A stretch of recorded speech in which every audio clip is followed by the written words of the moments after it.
پاکستان جیسے معاشرے میں ایک خواجہ سرا پی ایچ ڈی کے لیول پہ پہنچ گیا، یہ سفر کیسا رہا آپ کا؟ I was the victim of gender based violence. اس کے بعد میں بہت زیادہ ٹراما میں تھی.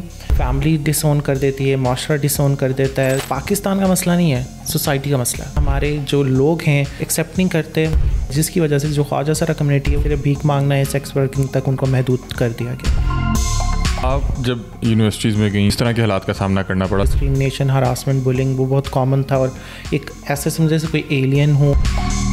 اگر کوئی مرد آئی ڈی کارڈ بنوانے جا رہا ہے نادرے میں، آپ کیسے کہہ سکتے ہیں وہ مرد ہے؟ میڈیکل سب کے لیے ہونا چاہیے. یہ بات غلط ہے کہ آپ صرف ایک کمیونٹی کے لیے میڈیکل رکھ لو اور باقیوں کے لیے نہ رکھو. آپ کی اس کامیابی میں آپ کی فیملی کا بہت اہم رول ہے. 100%. اور اگر ایسا نہ ہوتا تو میں بھی شاید کہیں بھیک مانگ رہی ہوتی ہے، سیکس ورک کر رہی ہوتی. السلام علیکم ناظرین، میں ہوں آپ کا میزبان علی حمزہ اور آپ دیکھ رہے ہیں نیو ڈیجیٹل. ناظرین، جیسا کہ آپ جانتے ہیں کہ خواجہ سرا کو اس معاشرے میں مجبوری کی علامت سمجھا جاتا ہے، بیچارگی کی علامت سمجھا جاتا ہے. آپ نے بہت سے سگنلز پہ دیکھا ہوگا کہ کچھ لوگ تو خواجہ سرا ہوتے ہیں اور کچھ لوگ ان کا روپ دھار کے بھیک مانگ رہے ہوتے ہیں. میرے ساتھ اس وقت موجود ہیں سارو عمران، جو کہ خواجہ سرا کمیونٹی کا بہت بڑا نام ہے اور میرا خیال ہے کہ ان کے لیے باعث فخر ہیں. ان کی اگر آپ کو کہانی بتاتا چلوں تو یہ پی ایچ ڈی کرنے کے لیے یو کے جا رہی ہیں. میرے لیے بڑا حیران کن تھا کہ ایک خواجہ سرا پی ایچ ڈی کرنے کے لیے یو کے جا رہا ہے، تو مجھے یہ بڑی موٹیویشنل اور بڑی بہترین کہانی لگی، تو سوچا کہ آپ کے ساتھ شیئر بھی کی جائے. ان سے بات چیت کرتے ہیں کہ پاکستان جیسے معاشرے میں جہاں پہ خواجہ سرا کو کوئی حقوق میسر نہیں ہے، انہیں صرف ایک بیچارگی کی علامت سمجھا جاتا ہے، اس معاشرے میں کیسے اتنا پڑھ لکھ گئیں اور پی ایچ ڈی کے لیے باہر یو کے جا رہی ہیں. ان سے بات چیت کرتے ہیں. السلام علیکم. جی وعلیکم السلام. کیسی ہیں آپ؟ میں ٹھیک ہوں، آپ بتائیں. سارو عمران، سب سے پہلے مجھے یہ بتائیں کہ پاکستان جیسے معاشرے میں ایک خواجہ سرا پی ایچ ڈی کے لیول پہ پہنچ گیا، یہ سفر کیسا رہا آپ کا؟ پہلے تو میں اس چیز کو ریفریز کر دیتی ہوں. پاکستان جیسا مطلب پاکستان صرف نیگیٹو چیز اس میں نہیں ہے، ہمیں دکھایا یہ جاتا ہے، لیکن اگر میں دیکھوں تو یہ پاکستان ہی ہے جس نے مجھے یہاں تک پہنچایا. میں نے اسی پاکستان میں تعلیم حاصل کی، اسی پاکستان میں اپنی فیملی کے ساتھ رہتی ہوں، اور اسی پاکستان میں گورنمنٹ کے ساتھ کام کر رہی ہوں، national AIDS Punjab AIDS control programme کے ساتھ، اور اس کے ساتھ ساتھ سوشل ویلفیئر ڈپارٹمنٹ کی فوکل پرسن بھی ہوں for skill development and entrepreneurship.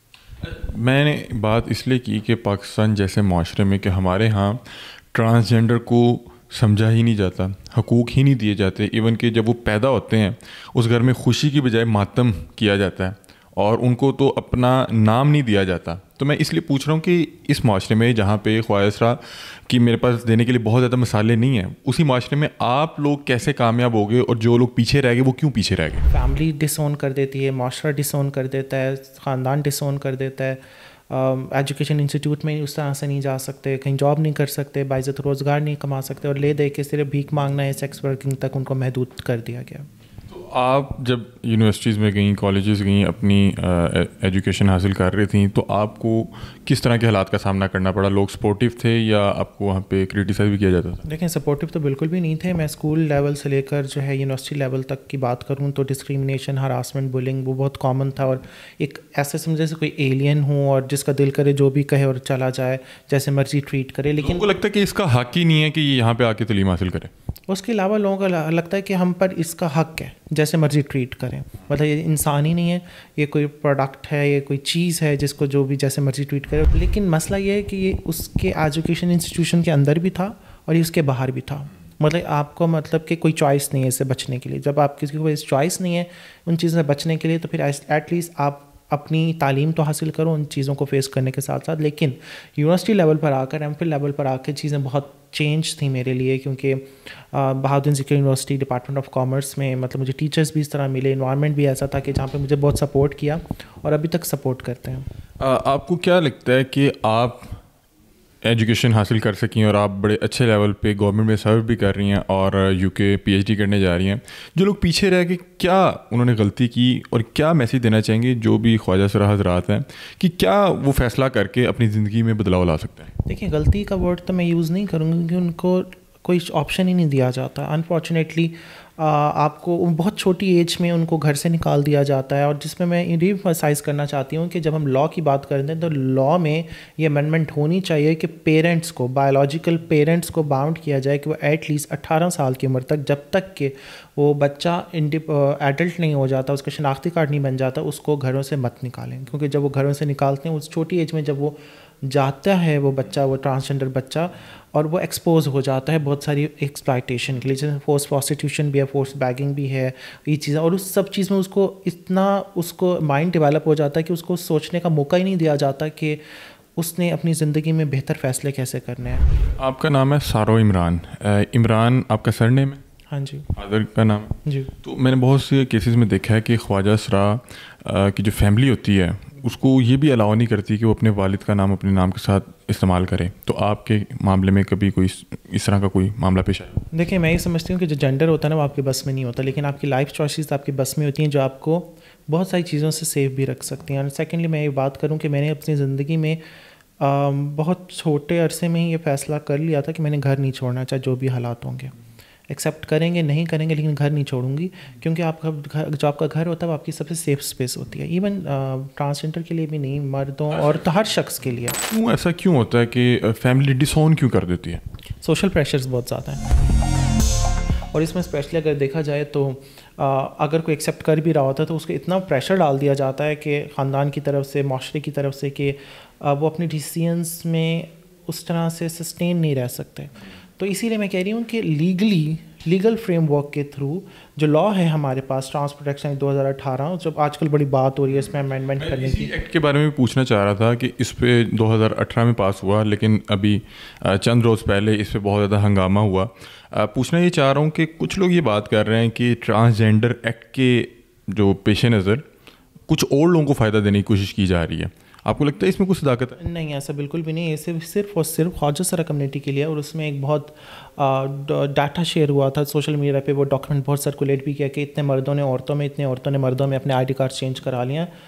اس میں آئی ڈونٹ نو کہ کیا اس میں ریالٹی ہے یا نہیں ہے. اگر ہے بھی صحیح تو آپ ان سے پوچھیں، اس کا خواجہ سرا کمیونٹی سے کوئی تعلق نہیں ہے. ہم تو کہتے ہیں کہ ہم خواجہ سرا ہیں، اور نہ ہمیں مرد بننے کی وہ نہیں ہے اور نہ ہی عورت بننے کی. اور ایکٹ کے مطابق آپ اپنا آئی ڈی کارڈ صرف ایکس جینڈر میں چینج کرا سکتے ہو، اور ایکس جینڈر کی شادی نہیں ہو سکتی. اور دوسری چیز یہ ہے کہ ہماری جو سوسائٹی کا میجر پرابلم یہ ہے کہ وہ صرف سنی سنائی پہ عمل کرتی ہے، تحقیق نہیں کرتی. ہومو سیکچوئل اور ٹرانسجینڈر میں فرق کیا؟ اور اگر ہومو سیکچوئل ٹرانسجینڈر کا لبادہ اور کہ آپ کے فوائد لینا چاہتا ہے تو آپ کو لگتا ہے کہ وہ آپ کے لیے فائدہ کر رہا ہے یا نقصان کر رہا ہے؟ دیکھیں آپ نے جو بات کی نا، یہ سیکشل اورینٹیشن ہے. سیکشل اورینٹیشن اور جینڈر آئیڈینٹی میں فرق ہوتا ہے.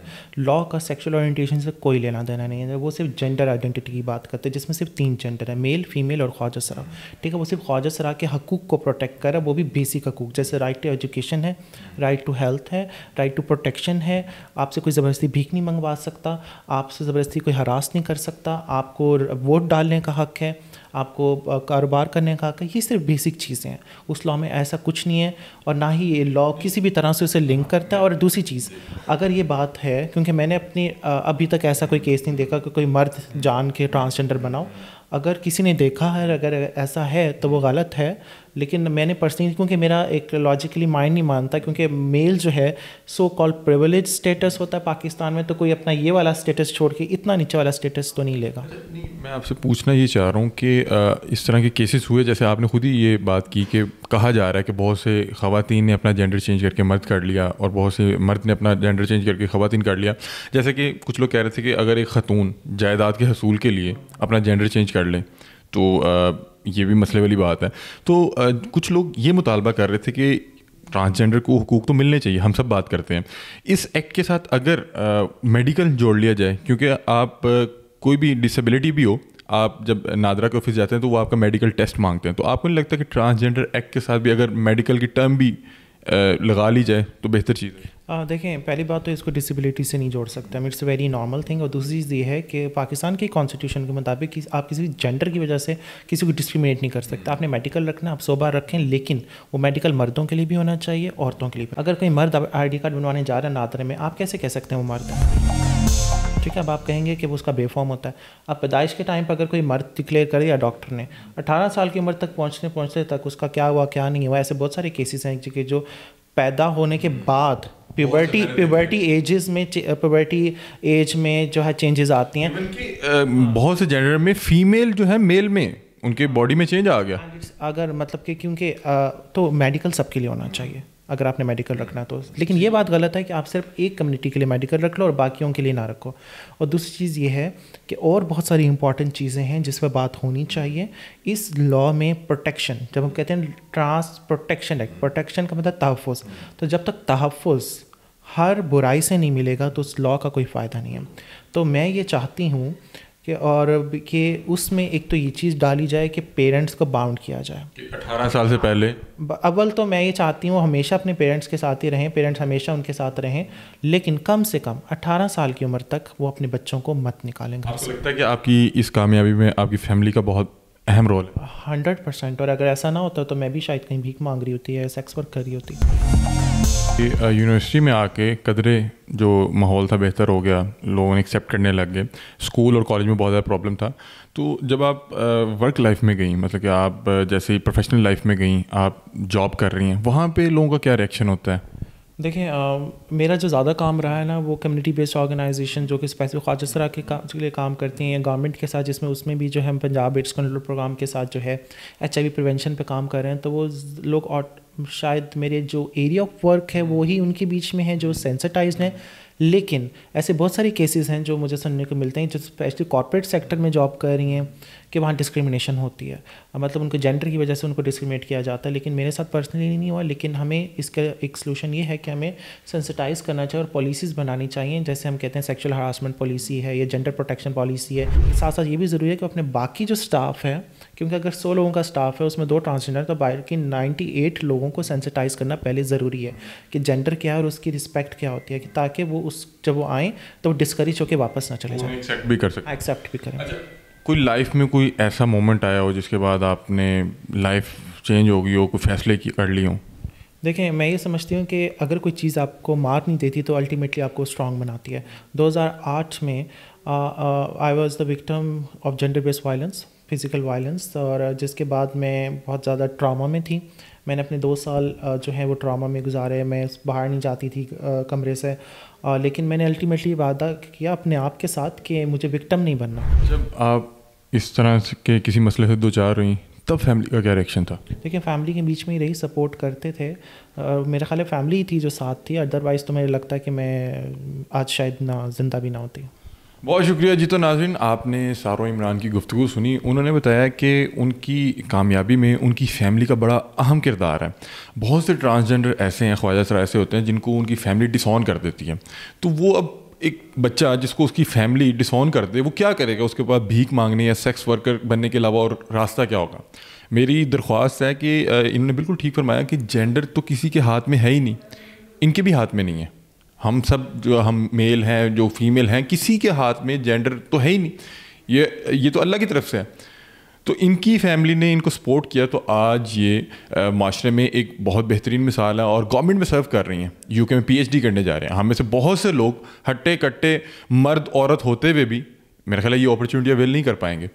تو میرا خیال ہے کہ ہمیں بینگ اے نیشن اپنے جو ذہن ہیں ان کو بدلنے کی ضرورت ہے تاکہ ہم کسی بھی ایسے شخص کو جو ہم سے منفرد ہے اس کو ایکسیپٹ کر سکیں، اس کو کام کرنے دیں اور اس کو جینے کا حق دیں. اپنی رائے سے کمنٹ سیکشن میں ضرور آگاہ کیجیے گا. تب تک کے لیے اپنے میزبان علی حمزہ کو دیجیے اجازت. اللہ حافظ.